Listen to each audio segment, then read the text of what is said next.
Hey guys, it's your girl Booya and welcome back to my channel. For this video, I'm gonna be showing you how to get instant pain-free fuller lips. So guys, you click this video for one reason only and one reason lang talaga.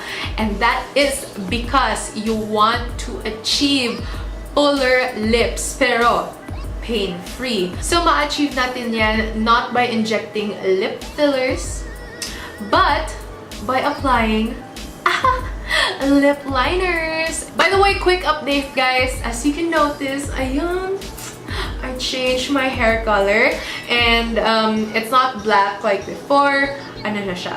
It's brown and I'm really I'm channeling my inner Beyonce. Yung look ko actually ngayon is inspired by Beyonce. Thank you very much. I really like this hair color on me. And guys, if you also like this new hair color on me, please do like this video. Show your support sa bagong kong hair color by liking this video, okay?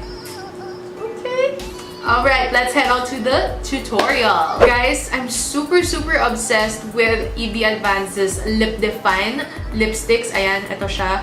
As in, kahit anong look, night glam, lately ha, ito yung ginagamit ko. As in, hindi pwede na hindi ko to siya gamit. Kita niyo yung lips ko ngayon, ang liit. Especially the upper lip, it's manipis siya compared sa lower lip ko. With EB Advance's Lip Define, it will make my lips fuller. Guys, this tutorial is super duper easy lang. If nagli-lip liner na kayo before, dali na lang to.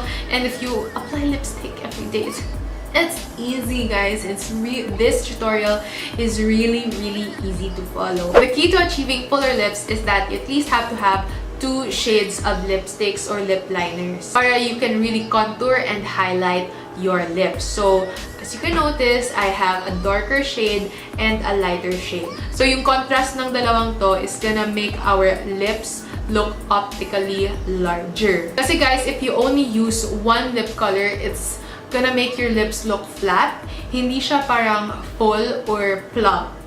Kumbaga. Now, we're achieving the lip filler effect. So, to achieve that, you at least have to have 2 shades. So, the shades that I have today from Ever Bilena Advance's Lip Define are Raw Burgundy and Exposed Nude. So, the first shade that I'm gonna be applying is Raw Burgundy. So, this is the Lip Define matte lipstick ng EB Advance. I was actually bummed out kasi jumbo siya. Hindi siya yung small na pencil, but it's a big pencil. And lip defining line. So the purpose of defining your lips is, diba, precise ka. But this one, jumbo siya. So I was actually bummed out. And for the longest time, I didn't reach out for the lip define pencils kasi lip define, but it's big. Guys, ngayon, I can't stay away from it. It's just so good. I don't use this directly on my lips to contour it, but I use a lip brush para mas precise yung line. So, alright, let's get some product. So, ayun guys, if you can notice, my lip brush, yung thickness niya is super thin. By having a thin lip brush, it's gonna make your lines more precise. So, to make my lips look like I have lip fillers, what I like to do is, kita nyo to yung Cupid's bow. Ayan, the 2 high points. I connect it with the shade Raw Burgundy. So, ayan, connected na yung high points ng Cupid's bow. Hindi ko siya in-outline yung Cupid's bow na how you would usually outline it na letter V. But parang may arc na nag-connect sa dalawang points ng Cupid's bow ko. So, ayan guys, kita nyo, kahit hindi ko pa na-line lahat, it looks optically bigger na, diba? The next step is, I'm just gonna be lining my lip. I'm not gonna be overlining my lips, but I'm just gonna be going through my natural lip line. Now for the lower lip, I like to overline this part. Konti lang, just outside the natural lip line. Diyan ako nag-overline. And then, sa other parts, like this one, sa gilid niya, I go through my natural lip line lang.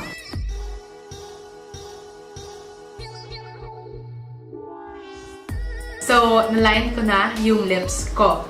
The next thing that I'm gonna do is, again, with the shade Raw Burgundy, I'm just gonna be applying or sculpting my lips sa gilid. The outer corners of the lips, I'm gonna be applying raw burgundy there.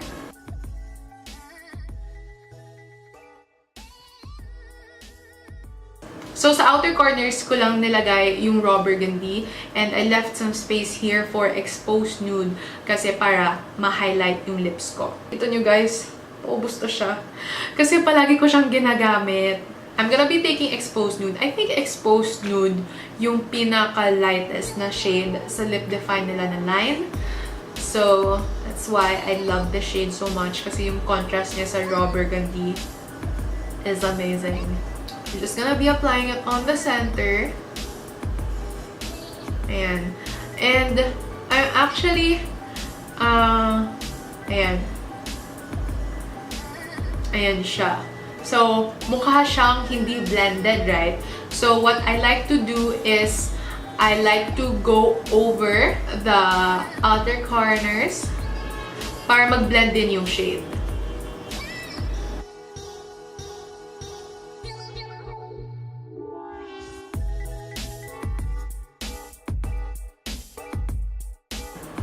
Ito yung problem ko sa jumbo pencil. Kasi when I'm trying to target the outer corners or yung parts na malapit sa lip line, ayun o, it gets messy kasi sobrang laki niya. As in. Kaya, I sometimes have to go through it with a concealer or I line ulit kasi it gets messed up.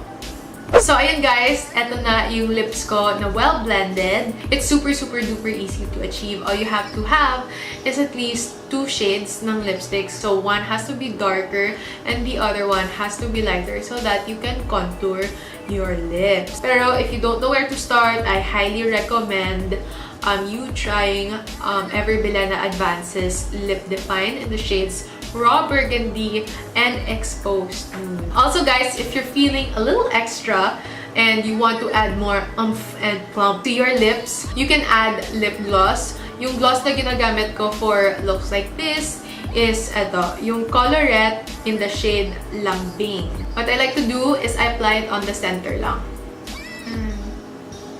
Dito ko fino-focus yung lip gloss and slowly fade it out. Also sa ilalim.